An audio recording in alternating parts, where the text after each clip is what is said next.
Pirmiausia, norėčiau visų paklausti, tiksliau paprašyti pakelti rankas tų, kurie mano, kad genetiškai modifikuoti organizmai yra nelabai geras dalykas.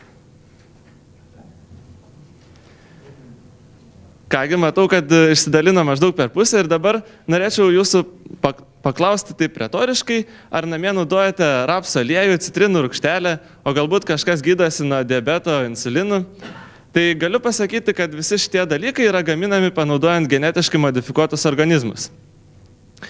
Ir daugelis to tikriausiai nežino dėl to, kad yra pakankamai mažai tikslios informacijos apie genetiškai modifikuotus organizmus.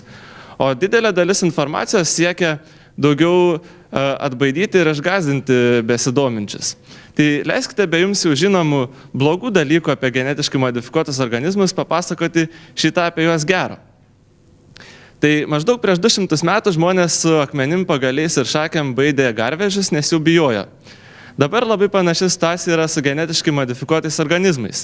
Žmonės jų labai bijo. Tikriausiai visiems yra žinoma Darvino evoliucijos teorija, kuri teigia, kad išlieka stipriausi, greičiausi ir visokie kitokie geriausi. Tai leisti jums pasakyti štai ką, kad mes tam tikrų požiūrių jau paneigėm šią teoriją. Šiuolaikinė medicina gali padaryti labai daug stebuklų ir toks žmogus, kuris, sakykime, prieš 200 metų būtų neišgyvenęs nei dienos, kartais gali išgyventi gerą ir laimingą gyvenimą. Taigi, mes turime antibiotikus prieš bakterijas, turim skiepus prieš įvairias ligas, aktyviai kuriami vaistai prieš vėžį ir kraujagyslių ligas. Turint galvoje, kad ateityje maždaug 10 metų į priekį paskaičiuota, kad Žemėje bus dar milijardų daugiau gyventojų, gyvenamų plotų mažės ir taip pat ir dirbamų plotų mažės. Ką mes darysim? Vienas pasirinkimas yra kirsti atogrąžų miškus ir vietoj jų sodinti bulves ir burokėlius. Aišku, galima pasirengti ir šiek tiek moksliškesnį planą. Sakykime, pritaikyti genetiškai modifikuotus organizmus ir juos sodinti tam tikrose vietose, kuriuose šiaip paprasti organizmai neaugtų.